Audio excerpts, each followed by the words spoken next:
Has that worked? Yep. Yep. Yeah, so I'm going to talk about totally disconnected locally compact groups. So basically topological group theory. If I manage to get to some actual results, there'll be joint work with Alejandra Garrido and Colin Reid. So we were all postdocs together in Newcastle, which is where I was before coming to Armidale. So one of the big names in this field is George Willis, who's a professor at Newcastle. He's currently a laureate professor. And so he had a lot of money for postdocs. So we had a little army of group theorists there while I was there. I think there were 5 of us at some point. And before going to Newcastle, I hadn't actually done a lot of group theory really. So my background is more in operator algebras and C-star algebras. But it's kind of interesting to sort of pick up this, this new research and kind of look for links between what I'd already done and this stuff. But you'll have to kind of excuse my ignorance of some of the group theory outside of my little epsilon neighborhood that was this project. But so I want to start fairly basic. So let me tell you what a topological group is, in fact, in case people don't know. So a topological group is exactly what you think it is. It's a group with a topology.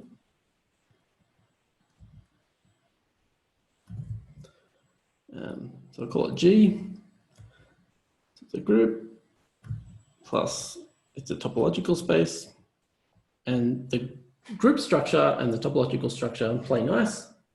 So you can encapsulate that by saying that the function that sends 2 group elements to say X inverse Y is continuous. So in other words, multiplication and inversion are continuous maps in this topological space. G is locally compact if every point has a compact neighborhood, but because we're in a group, we can get from any point to any other point by multiplication. So it's enough for the identity to have a compact neighborhood.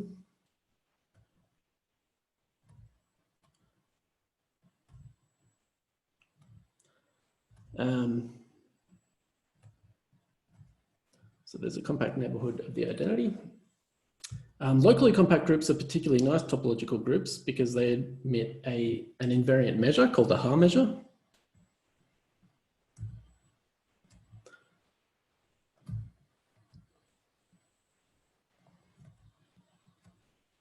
And as soon as you have this measure, you can start doing analysis. You can do harmonic analysis, which is like Fourier analysis on groups. You can define LP spaces and do all sorts of stuff. So locally compact groups get a lot of attention.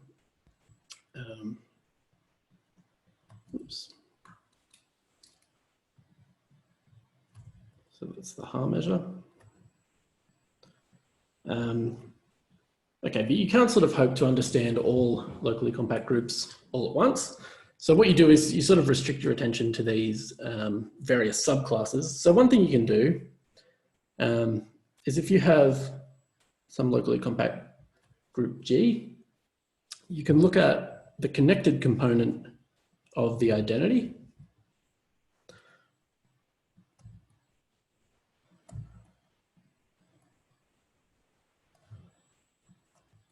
So that's the sort of largest connected subspace that contains the identity. It turns out that's a normal subgroup of the group. So it embeds as a subgroup, and you can take the quotient and you get this short exact sequence. So there is this short exact sequence for any locally compact group.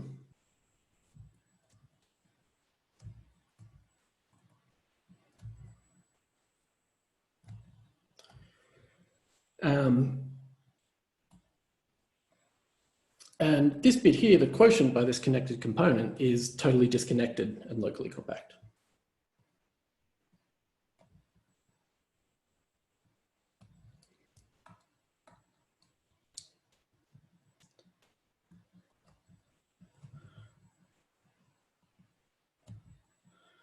And so these are the groups that I'm interested in. So the connected locally compact groups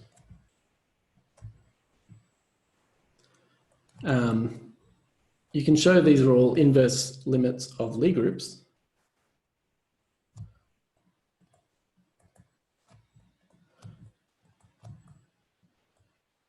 So a Lie group is a group that's also a manifold. And the compact totally disconnected groups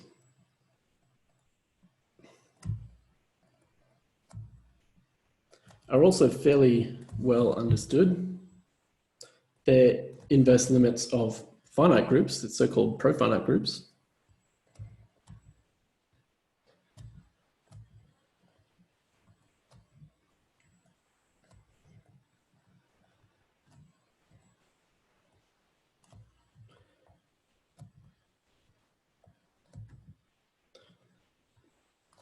So the connected locally compact groups you can kind of approximate by Lie groups, and the compact totally disconnected groups you can kind of approximate by these finite groups. But the locally compact totally disconnected groups are sort of a little bit more mysterious. And so a lot of people have put a lot of work into studying these things. So one of the first results you come across when you start looking at these is a result due to Van Danzig.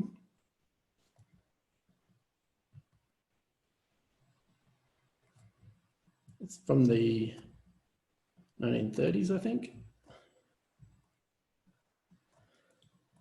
And this says that every totally disconnected locally compact group, and by the way, I'm going to abbreviate that to TDLC.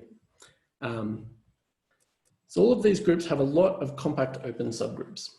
In fact, there's a base of neighborhoods of the identity consisting of compact open subgroups.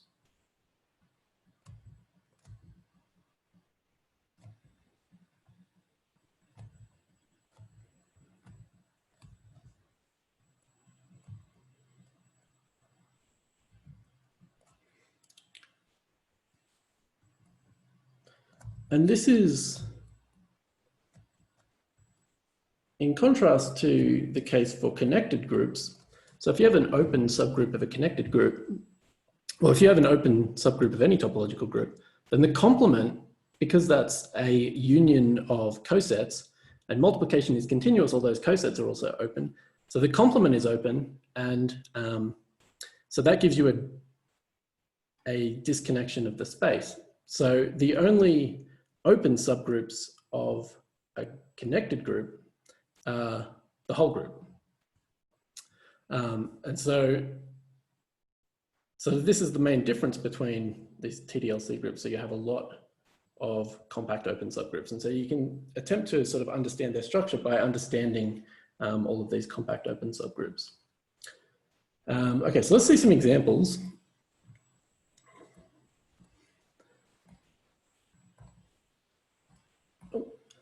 So if you look at the p-adic rationals, so for P, some prime number, the p-adic rationals, so this is one of these completions of the rationals.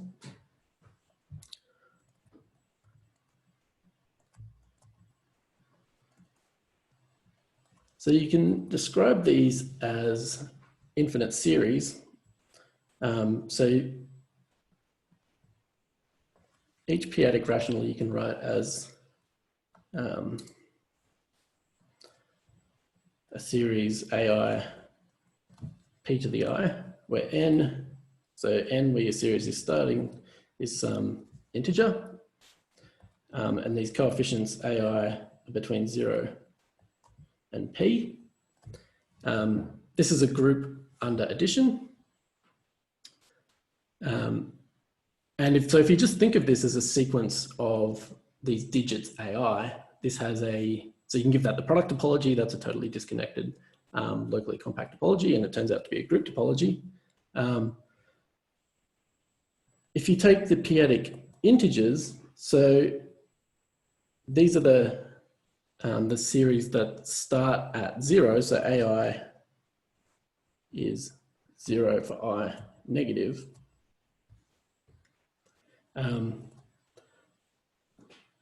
this is a compact open subgroup.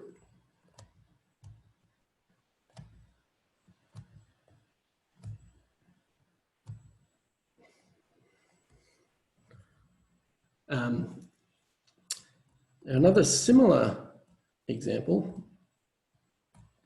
So if I have some finite field,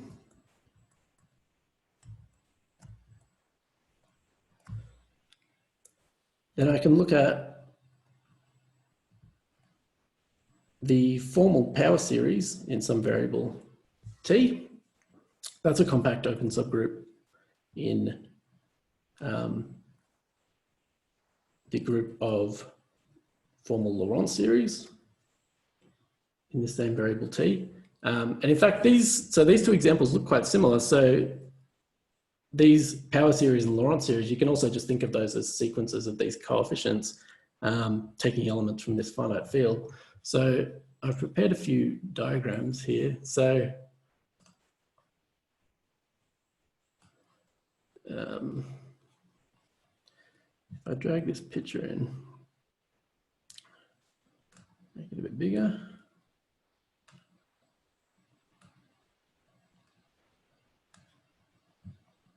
Okay, so here's a picture of these two examples.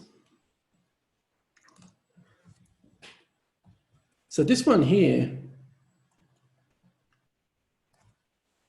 this is supposed to be a picture of the three-adic integers.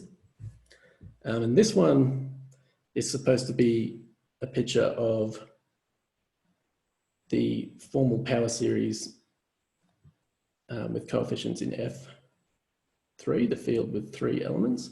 So you can see topologically, these are both the same. They're both Cantor sets. And in fact, any compact, totally disconnected group is homeomorphic to a Cantor set. But as groups, they're quite different. So the difference is, so the way these are drawn, if you do a 120-degree rotation, so that's a symmetry, so that should be an element of the group. This corresponds to adding 1 in the three-adic integers. And because when you add, you sort of carry over to the next coefficient. So when you rotate this 3 times, you don't end up back where you started, but you've sort of done a rotation 1 level lower. But when you do the same thing over here, so this is also basically just +1, but it's adding the element 1 in the field F3. That's a symmetry of order 3. So when I do that 3 times, I end up back where I started. So I really like these two pictures. So, I mean, topologically, all these groups look the same, but the difference is in the group theory. So algebraically, they're quite different. So in fact, every element in this one over here has order 3, well, order at most 3, whereas over here, there is no torsion. So there are no elements of finite order. Okay, so there's some examples. Please stop me if you've got any questions. Okay, so the groups that I was interested in this research project are what are called piecewise full groups. So let me tell you what they are.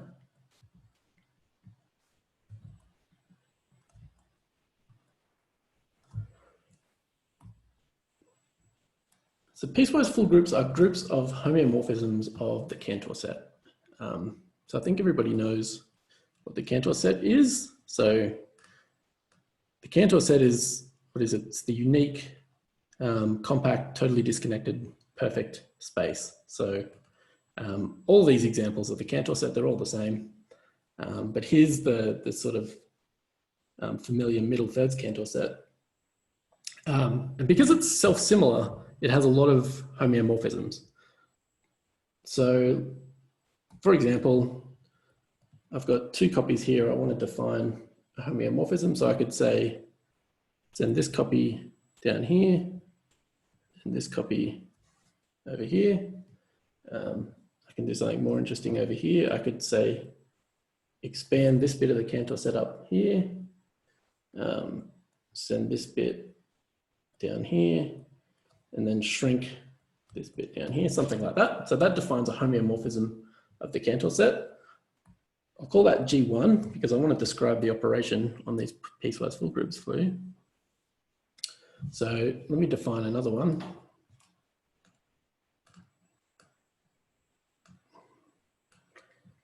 Oops.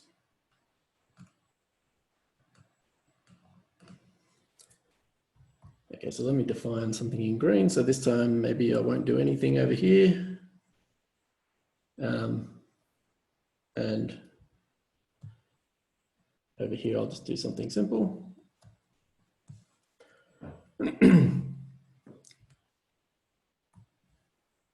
So call that G2. Now, these are homeomorphisms of Cantor set, so I could compose them and get another homeomorphism. But something else I can do is I can assemble a new homeomorphism piecewise from bits of these two homeomorphisms, G1 and G2. So what I could do, I'm going to do it again with a picture. Oh, sorry.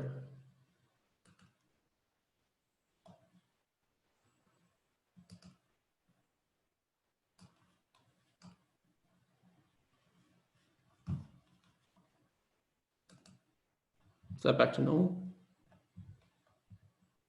Yep. I don't know what happened there.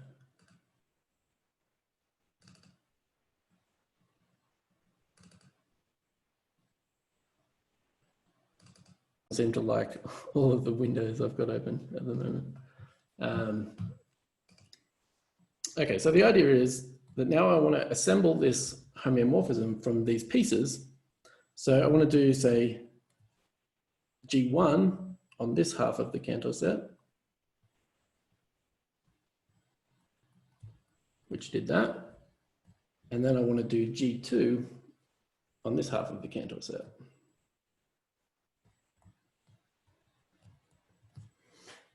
So I'll call that H. So the definition of H is that H restricted to some open Clopen subset U is G1. So here's U over here. And H restricted to V, if this is V over here, is G2.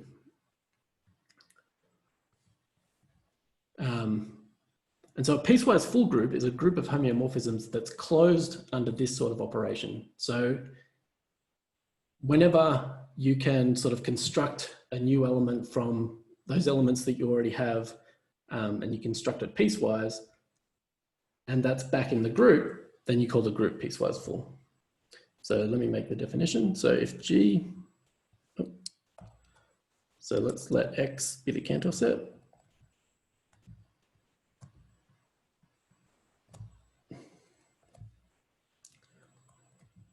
So if I have some group of homeomorphisms,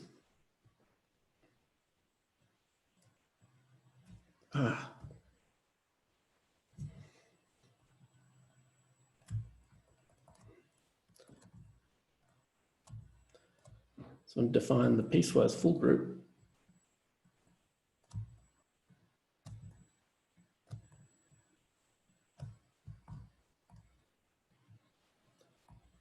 So we denote it with these double brackets.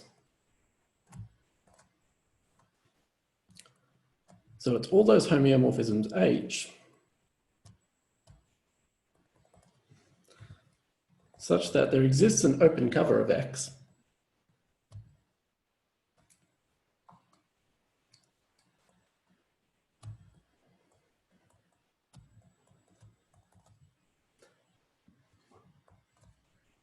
and elements Gi in the group such that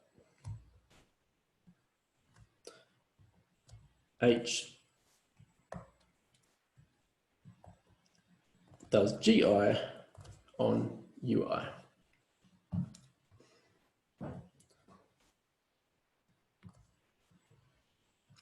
Okay, so this is the kind of group that I want to talk about. So these groups have been studied for a while. So they first came up in the work of Terry Giordano and Ian Putnam and Christian Scow in 1999. They were studying Cantor minimal systems.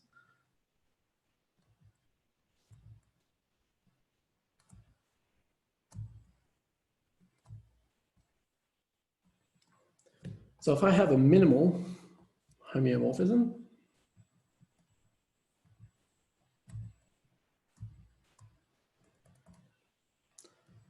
minimal means that the orbit of any point is dense, so there are no sort of non-trivial invariant subsets, open invariant subsets. So in other words, orbits are dense. Okay, so if I have one homeomorphism, then I get an action of the integers. So n acts just by the nth power of phi.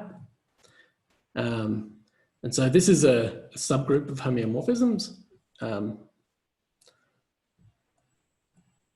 so if I construct the piecewise full group,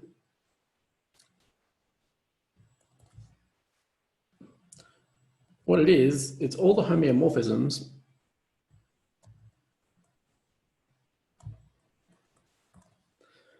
that locally are just acting by some power of phi. So alpha of x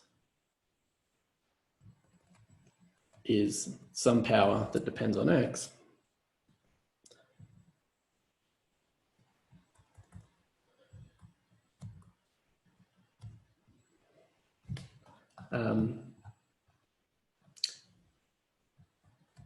And the way this integer n of x depends on x is continuous. So it's sort of locally, it's doing some fixed power of phi, but this can vary across the Cantor set.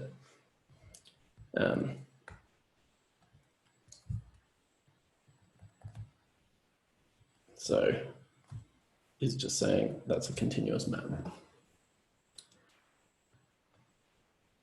So for example,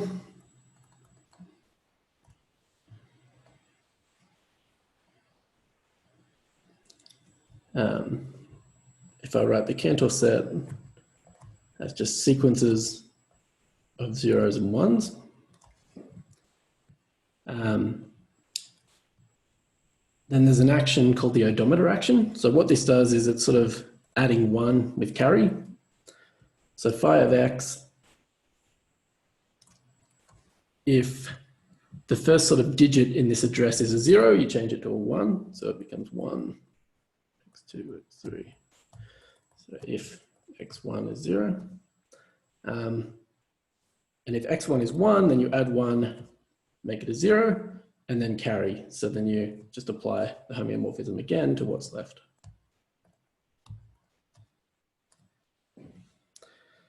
So this is called the odometer action. Think of like a car odometer sort of rolling over.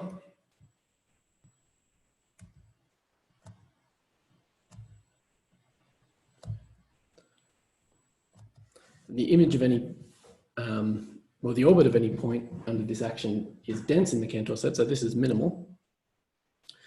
So what they proved about these Cantor minimal systems is that this piecewise full group is an invariant for flip conjugacy for the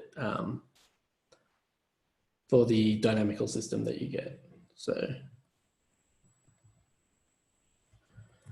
it's due to Giordano, Putnam, Scow, 99. So if I have two minimal homeomorphisms,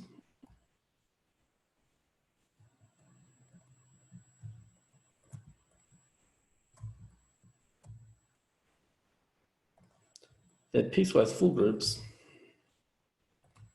are isomorphic if and only if the homeomorphisms are flip conjugate. So I can conjugate one to the other, or I can conjugate one to the inverse of the other.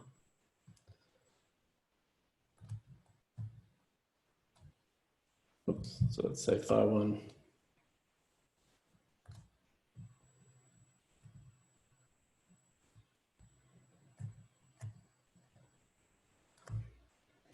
So it's either conjugate to phi2 or phi2 inverse. So these piecewise full groups are kind of a conjugacy invariant for these dynamical systems. And so this kind of gave rise to some interesting examples, interesting from the point of view of group theory. So later on, Matui in 2006, Hiroki Matui, proved that given one of these piecewise full groups, the commutator subgroup is simple.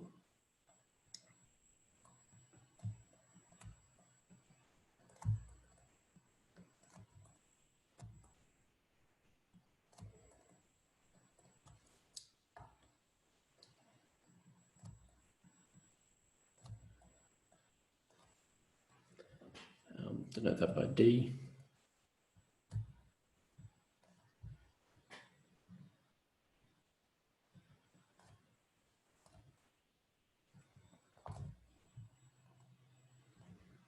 So the commutator subgroup is just the group generated by the commutators. So X, Y, X inverse, Y inverse.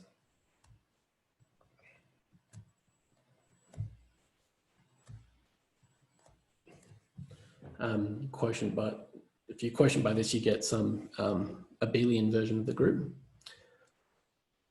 So this is simple, so it contains no non-trivial normal subgroups. And then in 2013, Kate Yushchenko and Nicholas Monod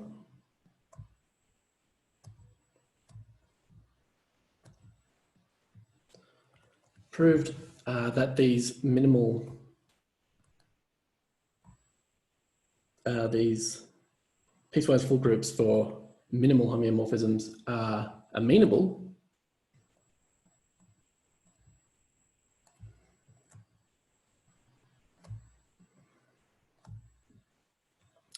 amenable for a group means that there is sort of no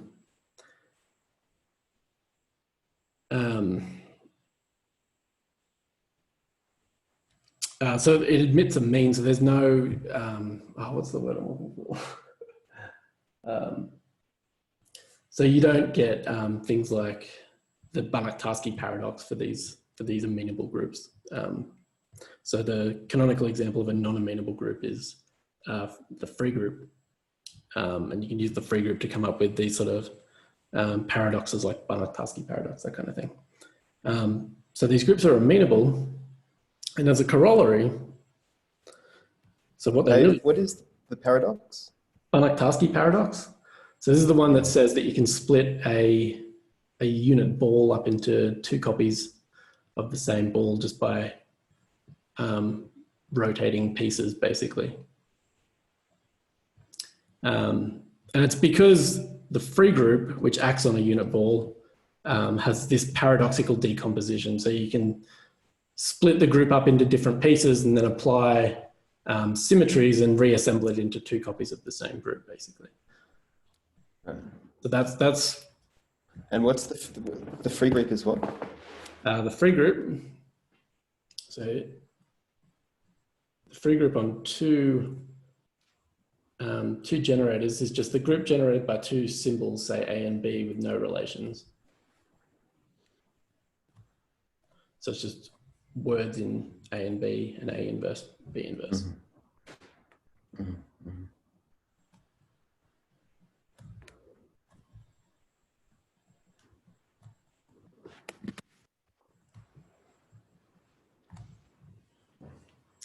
Mm-hmm.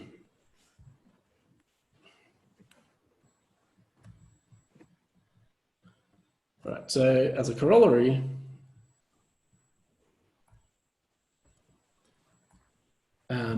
they gave examples of finitely generated infinite simple amenable groups. And this had been a long-standing question as to whether or not groups like this could actually exist.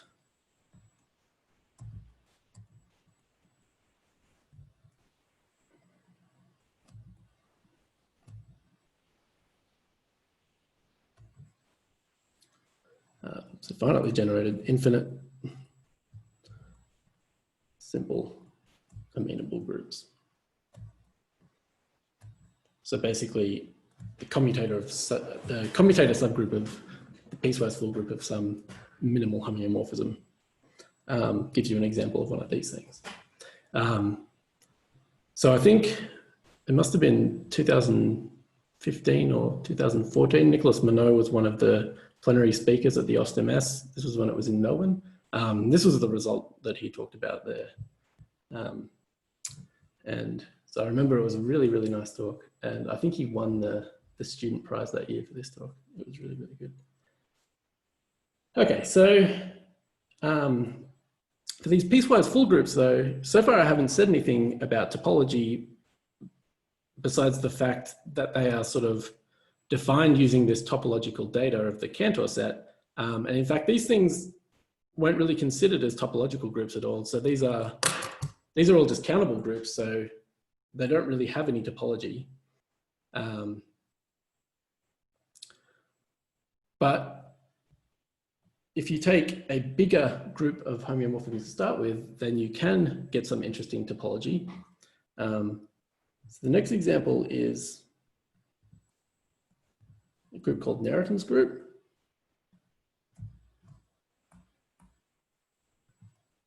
So let me describe this for you.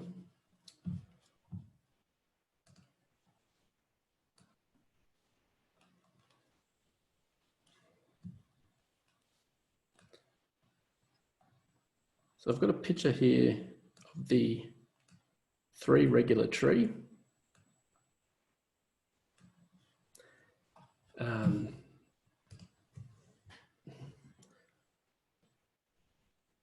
So let's call this tree T.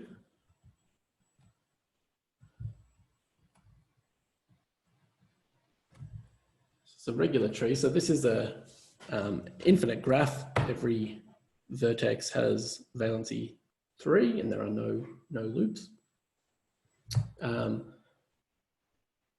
So you can see because of the sort of regularity, this thing also has a lot of automorphisms. So if I look at the automorphisms of this tree, that's a topological group. In fact, it's a totally disconnected locally compact group.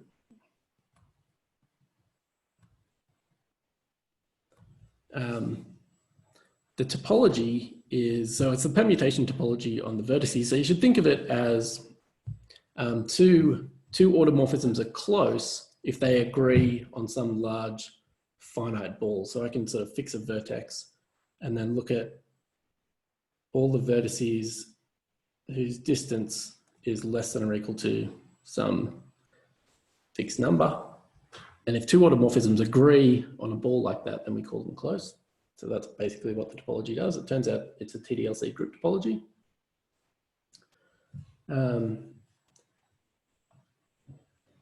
So the boundary of this tree, which is like it's equivalence classes of infinite paths. In the picture, you can kind of see it's the little bits on the edges.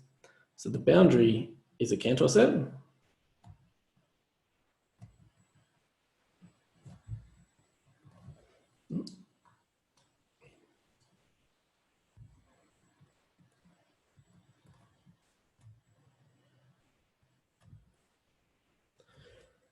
And any automorphism of the tree determines a homeomorphism of the boundary of the tree.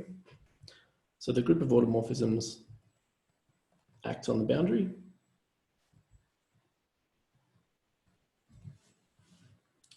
So I can take the piecewise full group of this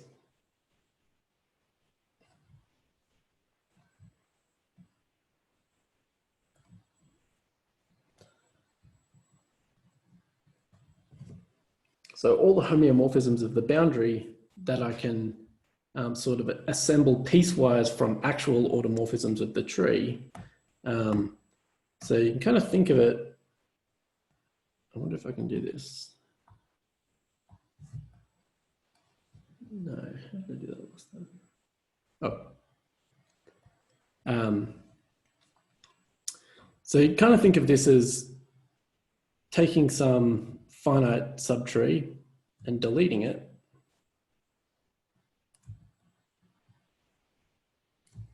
And so it's all the automorphisms that you get by performing some automorphism on each of these sort of disconnected subtrees. So on each of these disconnected infinite subtrees, you have to do some automorphism of the tree, but then you can kind of swap the bits however you like. So the way that you move these pieces around then doesn't have to come from an automorphism of the tree. So these are called almost automorphisms of the tree.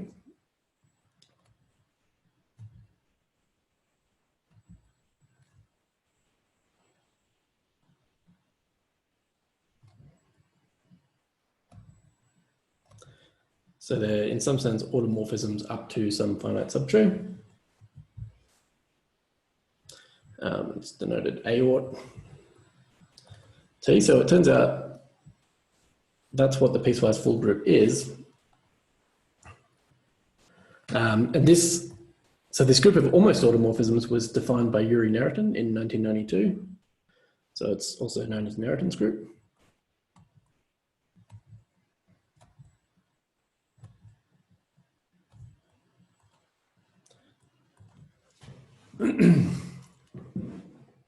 So it's a piecewise full group, but it has this topology. It has topology induced by the topology that we already have on the group of actual automorphisms, which is a TDLC group. And so this as well has some sort of interesting properties from the point of view of group theory.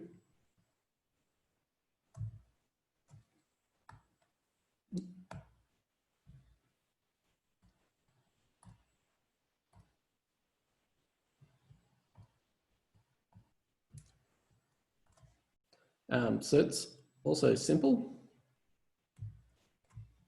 That was proved by Kapugin in 1999.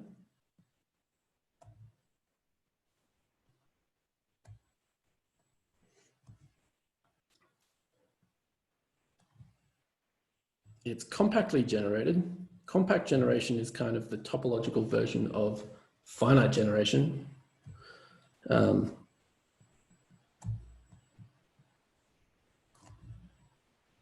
So any finite set is just going to generate a discrete group, but being compactly generated is sort of the generalization of that to the world of topological groups. That was proved by Pierre-Emmanuel Capras and Tom de Mentz in 2011. And it doesn't contain, sorry, any lattices. So what's a lattice? A lattice is a discrete subgroup such that the quotient has finite measure. So you should be thinking of, say,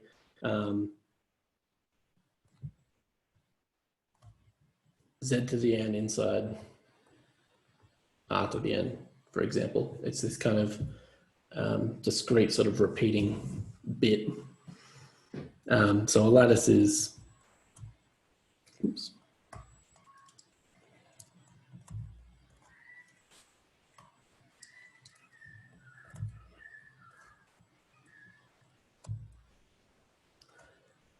Quotient, finite measure.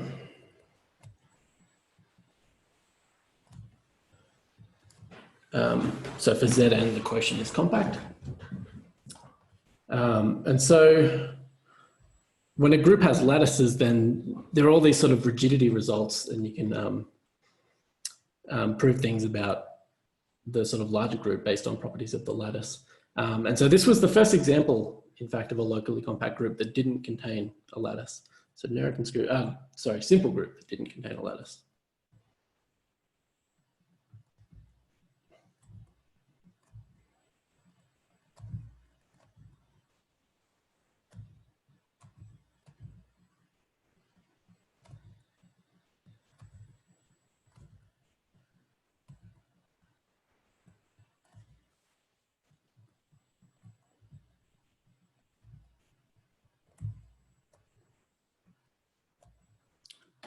So these groups, you can kind of see they're good at coming up with counterexamples. So coming up with these examples of groups with these sort of some list of properties that weren't known before. And this one, in contrast to the Cantor minimal system examples, this one is a topological group. So this is a TDLC group, so it has some interesting topology. And so the question we were interested in is basically, when do these piecewise full groups admit some TDLC group topology, non-discrete TDLC group topology? So that's kind of the basic question. So given G, some group of homeomorphisms of the Cantor set, when does the piecewise full group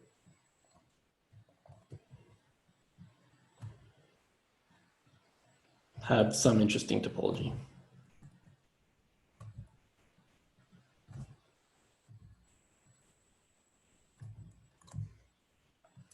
Okay, so I've got 15 minutes left, so I'll try to answer that question. So this was first considered by Volchard-Liedler. So in 2017, she proved this theorem.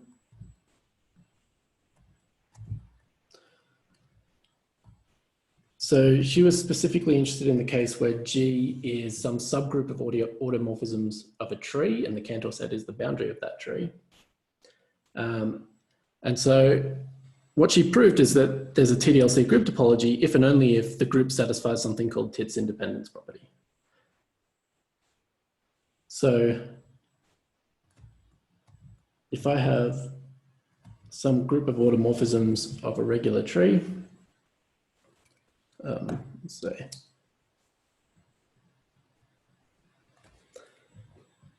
and it satisfies this property,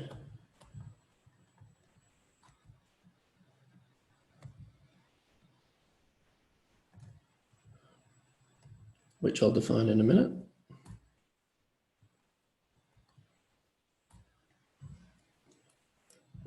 Then there is a unique group topology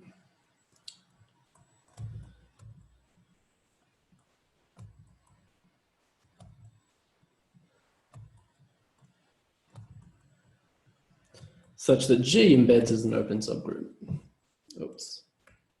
So it's a group topology on the piecewise full group.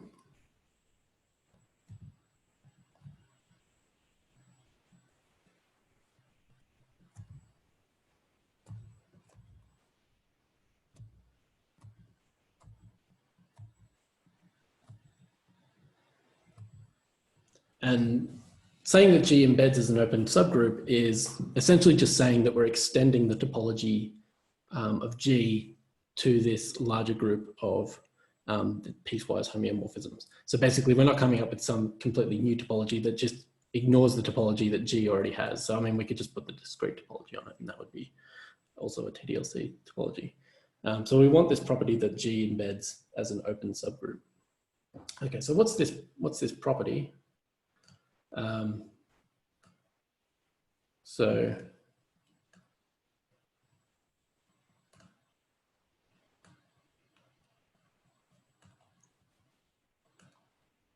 I can describe it with a picture. So here's another picture of the three regular tree.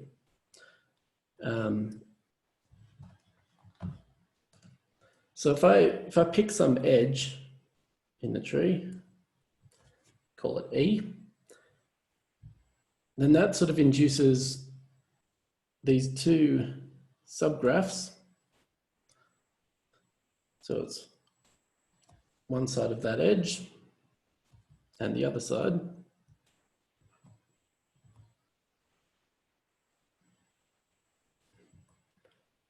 So I'll call this TE2, for example.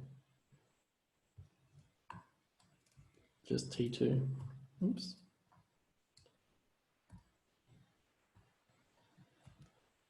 And I want to call this T1. So the independence property says that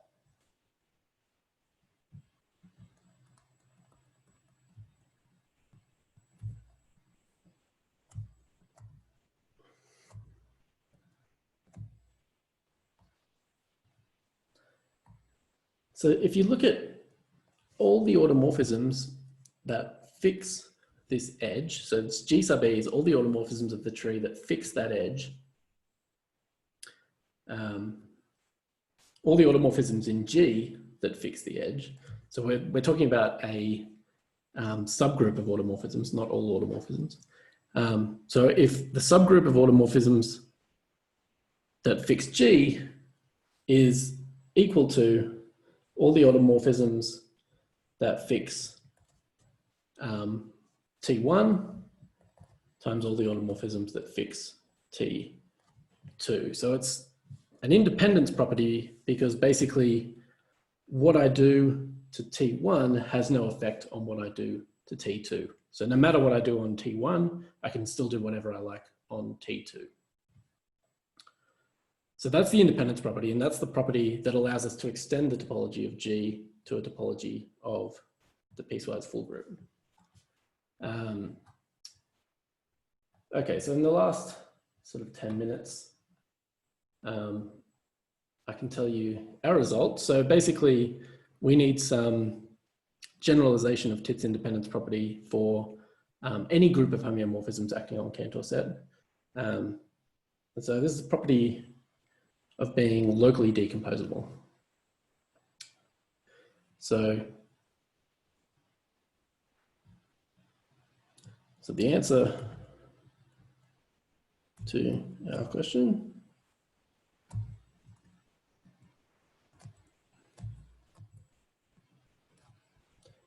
is that G needs to be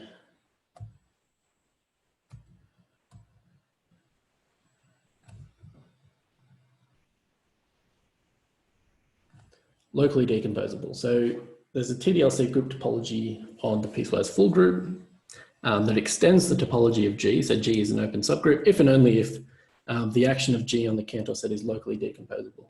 So it'll probably take the remainder of my time to define this.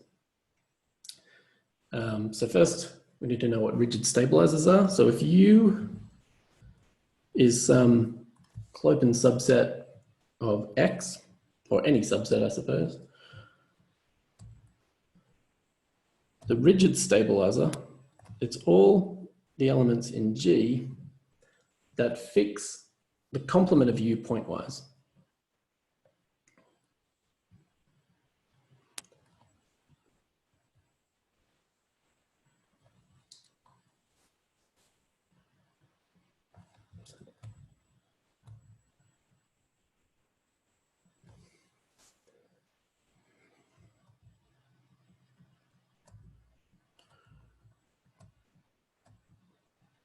So it's all those automorphisms, homeomorphisms G, such that G fixes everything outside U.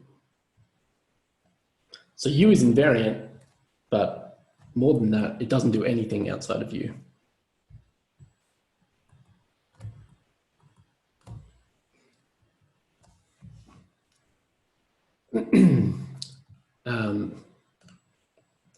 So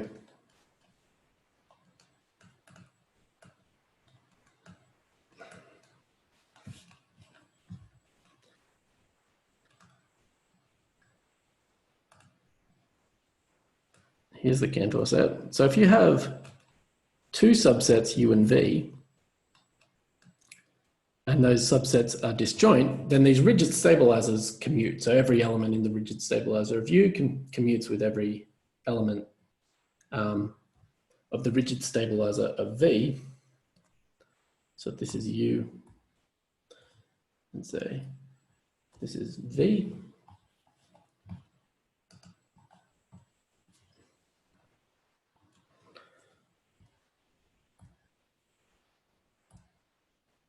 So if U and V are disjoint,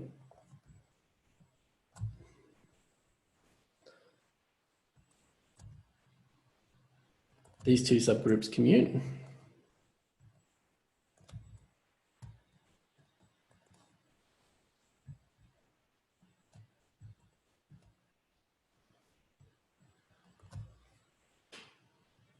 And we call the action locally decomposable.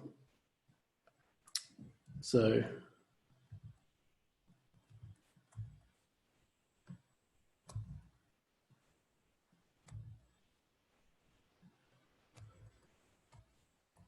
if whenever I have two disjoint Clopin subsets, or actually if I have one disjoint, one Clopin subset, so if any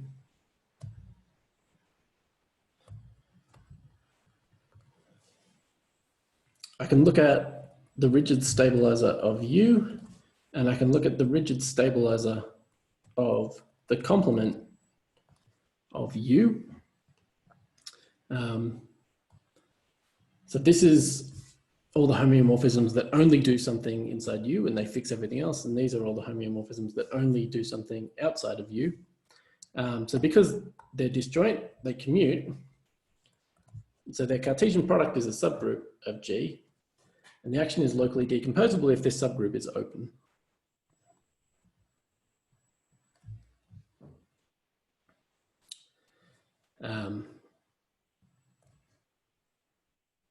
And so that sort of turned out to be the right generalization of this Tits independence property from earlier. And so the theorem, so we need one more definition. So we also need the action to be non-degenerate in some sense.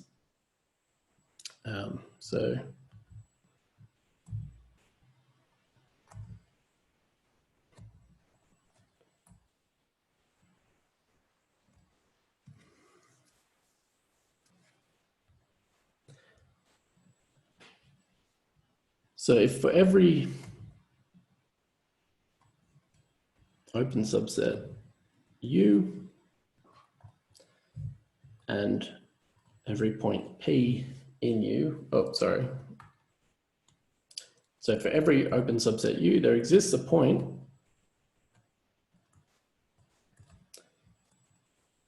P and a group element G such that G moves P outside of U.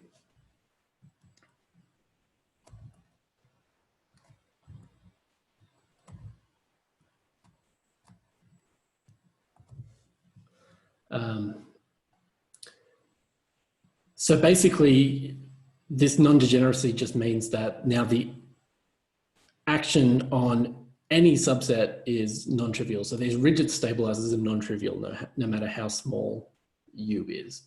So these rigid stabilizers don't just end up being trivial groups. So that's why we need that property. And then the theorem,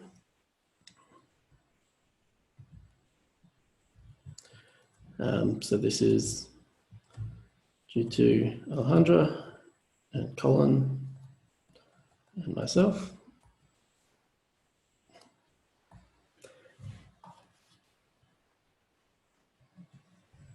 Is that if I have a group of homeomorphisms of Cantor set is non-degenerate and locally decomposable,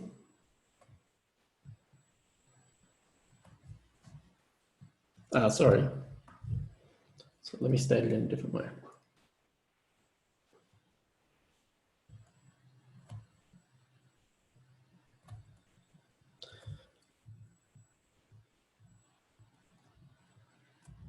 The following are equivalent.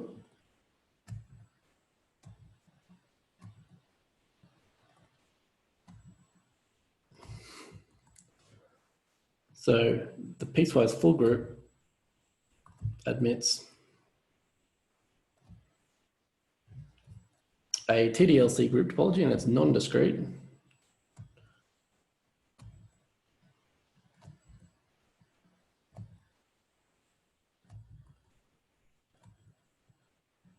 Such that G is an open subgroup.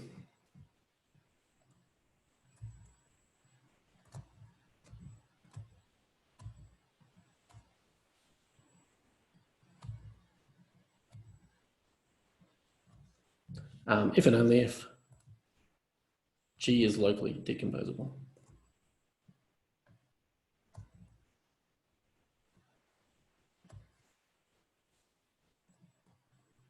And in fact, this topology is unique.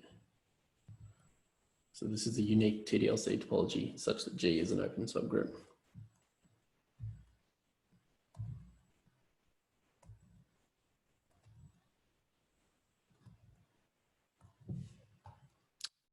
Okay, so I think I can stop there.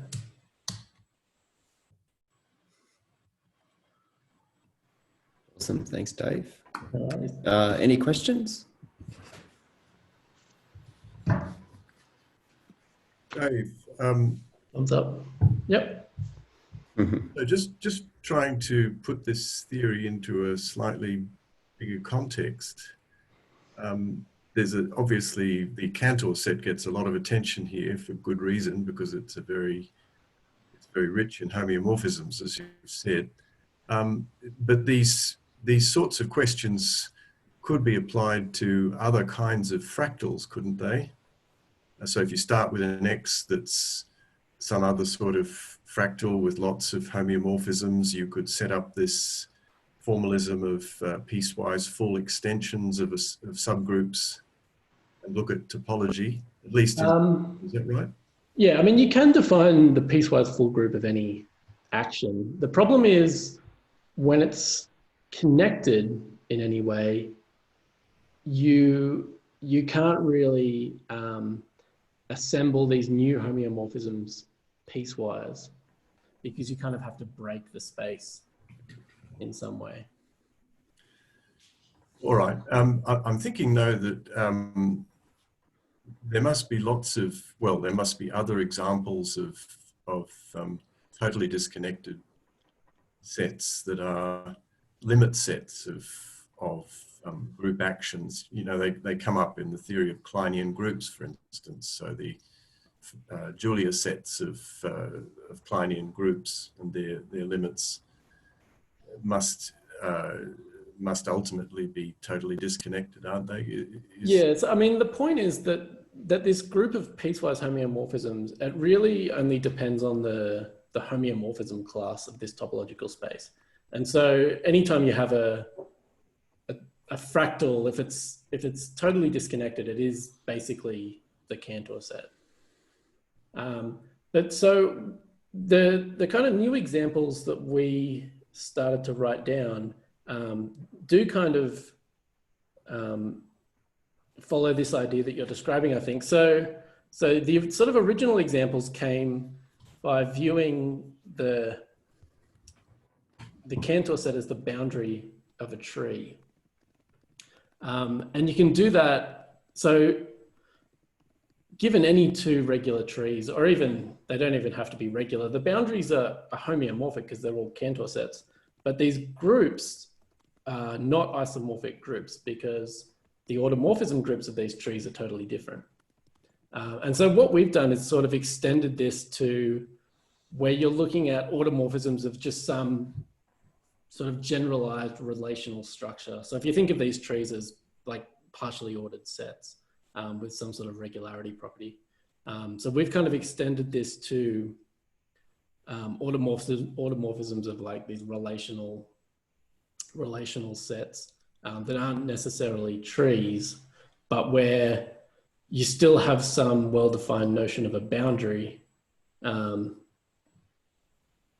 that is a Cantor set, basically. So, I mean, the answer is yes, you can do it, but you're not so much modifying the space you're acting on, but you're modifying the group that you're starting with, the group of automorphisms that you're starting with. So are you saying that there are general results in topology that more or less confine these limit sets to being in one way or another manifestations of the Cantor set? Is that Yeah, really? I mean, there's a property of the Cantor set. So if you have a totally disconnected, compact topological space with no isolated points, then it's homeomorphic to the Cantor set. Yeah, I think that's right.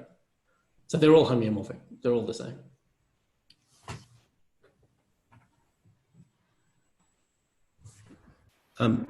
Dave. Yep. You mentioned at the beginning you found it interesting to try and think about connections with operator of vertex algebra. Sorry. How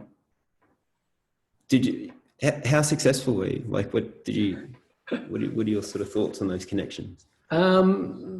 So as of yet, it's sort of unsuccessful.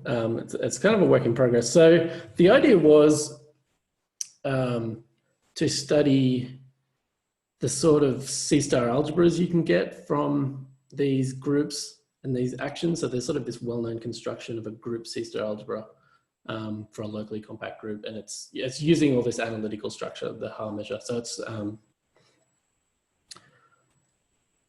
it's basically operators on the L2 space of the group. And so I sort of got halfway through writing a discovery project application last year that was, so the idea was to study what are called equilibrium states for these C-star algebras using the sort of existing group theory.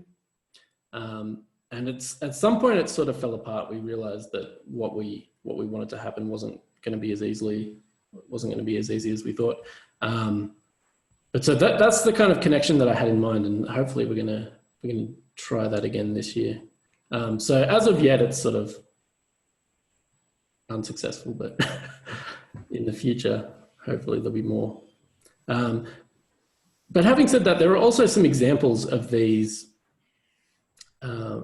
groups that we got from some constructions in operator algebras. So the type of C-star algebras I was looking at were these C-star algebras generated by some combinatorial objects.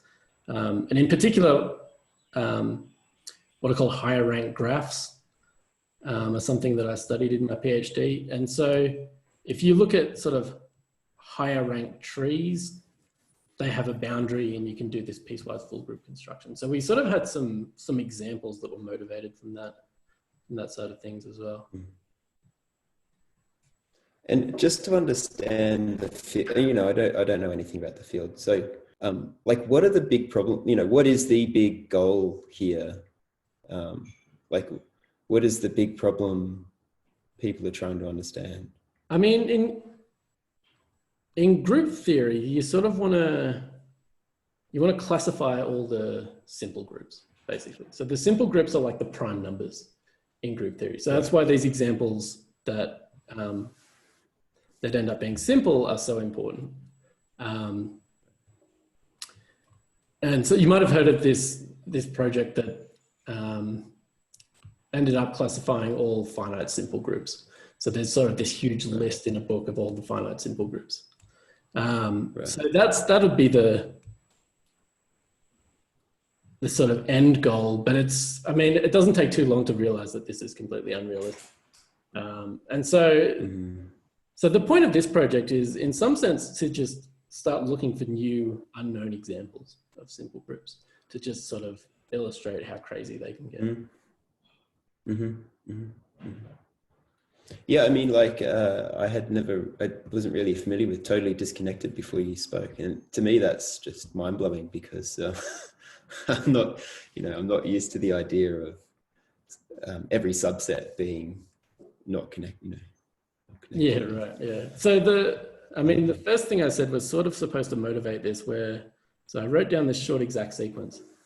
So basically, if you want to study locally compact groups in general, every locally compact group you can break into a piece that's connected, and then the quotient is totally disconnected. So there's sort of this dichotomy.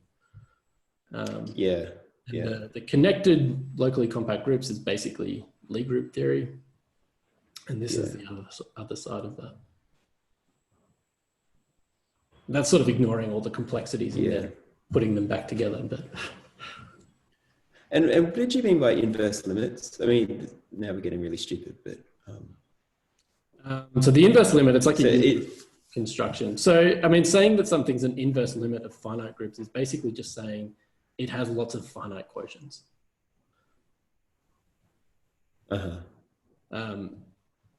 So there's a series of finite groups, and it's like a descending, an ascending series of finite groups, and this profinite group is kind of at the top in some sense. It's a universal construction. I can write down the category theoretic definition if you like. No, thanks. Not particularly illuminating. Yeah. I mean, think of it as taking the union of a bunch of finite sets and getting an infinite set. Yeah. Okay. Yeah. Dave, could I Any other questions? just jump Yeah, in very sorry. quickly and ask something in connection with what I was wondering about before? So you mentioned that the Cantor set enjoys self-similarity properties that are particularly sort of fertile for the homeomorphism group. But you've also indicated that the Cantor set up to homeomorphism is essentially what you get on the boundary of these trees all the time. So is that saying that self-similarity is a sort of inherent property in these structures that you're looking at from the get-go? I mean, yeah, they sort of have to be self-similar in order to have any sort of interesting automorphism structure, right? So there has to be lots of symmetry. But that doesn't come automatically with total disconnectedness, though, does it? Being totally disconnected doesn't imply that self-similarity in some level should necessarily follow, does it? So I guess it depends on the type of symmetry you're asking for. So this is symmetry up to homeomorphism. And so, I mean, you can have things that look quite different but are homeomorphic. So if you're looking for, if you just want to look at, say, isometries of the Cantor set, then I suppose there are very few, right? You can just leave it alone or you can flip it over.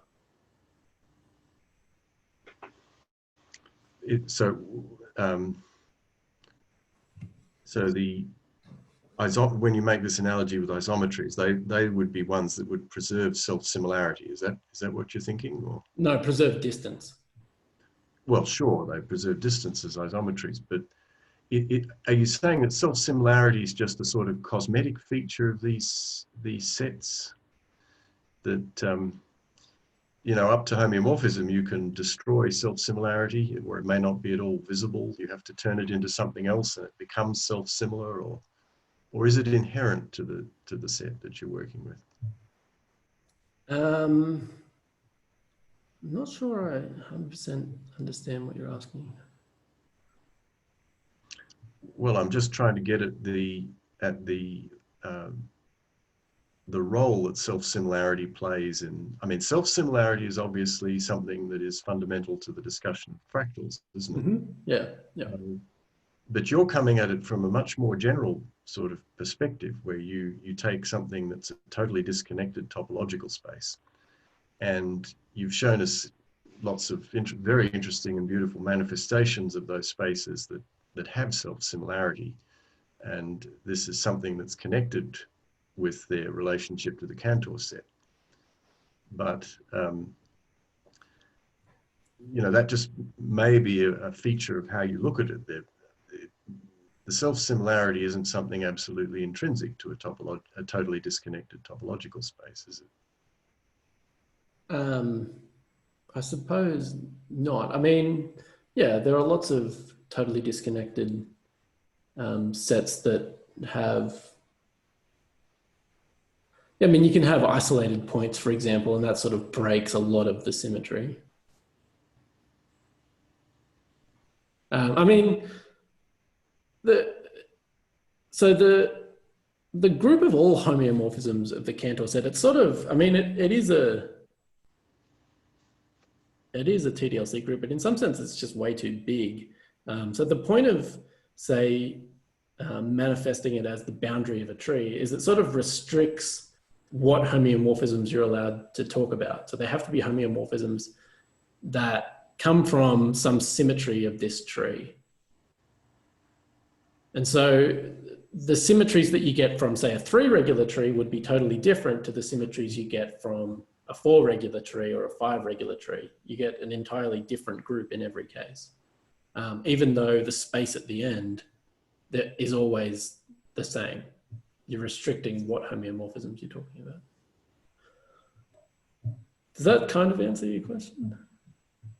Well, yes, I suppose it just shows that the field is full of intricacies and complications, isn't it? There are lots of sort of ways you can frame the problems that you're looking at. Yeah. I mean, so this this example, or this result that I talked about of Nicholas Monod and Kate Yushchenko, that there exist these finitely generated infinite simple amenable groups.